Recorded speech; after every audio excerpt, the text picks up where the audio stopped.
पटना की सबसे चर्चित बांकीपुर विधानसभा उपचुनाव के लिए कल वोटों की गिनती होगी। पटना के एएन कॉलेज में कल सुबह 8 बजे से मतगणना शुरू होगी। प्रशासन ने सुरक्षा और ट्रैफिक को लेकर व्यापक इंतजाम किए हैं, जबकि नतीजों से पहले राजनीतिक बयानबाजी भी तेज हो गई है।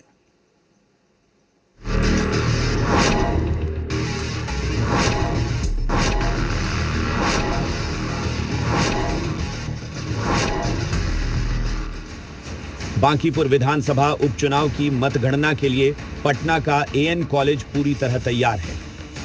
बांकीपुर उपचुनाव में 25 उम्मीदवार मैदान में हैं, जिनमें 23 पुरुष और 2 महिला प्रत्याशी शामिल हैं। बीजेपी के नीरज कुमार सिन्हा, जनसुराज के प्रशांत किशोर और आरजेडी के रेखा गुप्ता के बीच सीधा मुकाबला है। सोमवार सुबह सबसे पहले पोस्टल बैलेट की गिनती होगी, जिसके बाद सुबह 8:30 बजे से ईवीएम के वोटों की काउंटिंग शुरू होगी। मतगणना के लिए कुल 15 टेबल लगाए गए हैं, जिसमें 14 टेबल पर मतों की गिनती होगी।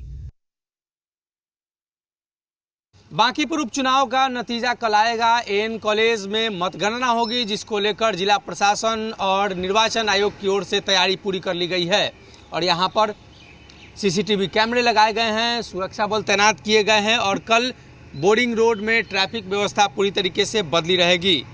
कल सुबह 8 बजे से एएन कॉलेज में मतगणना होगी। सुबह 5 बजे से बोर्डिंग रोड पर ट्रैफिक डायवर्जन लागू रहेगा।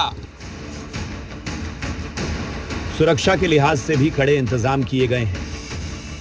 ईवीएम की 3 स्तरीय सुरक्षा व्यवस्था की गई है।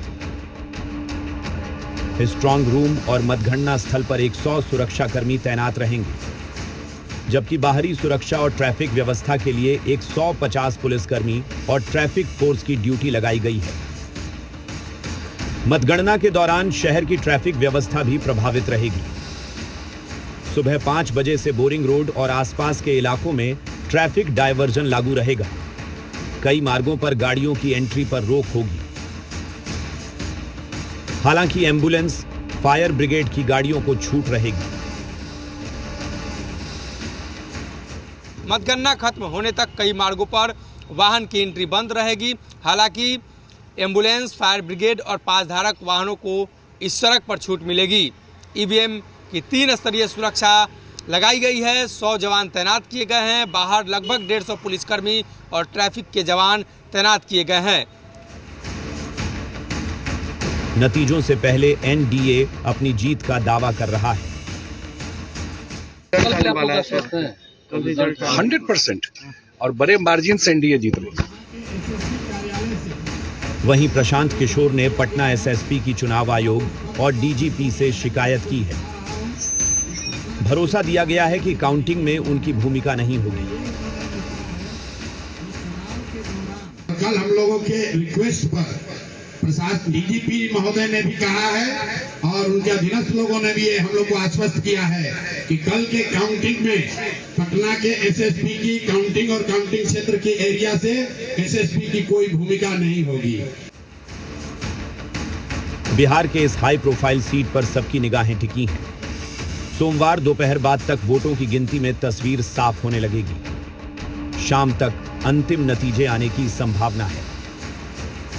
जो प्रत्याशी होंगे उनकी भी यहाँ पर एंट्री है और अंदर में सारी तरह की व्यवस्था की गई है और किसी भी तरीके की हंगामे, आपातकालीन स्थिति पैदा होने पर पुलिस प्रशासन पूरी तरीके से टैकल करेगी और उसको लेकर भी अतिरिक्त पुलिस बल की तैनाती की गई है। अपने सहयोगी अभिषेक के साथ सनी,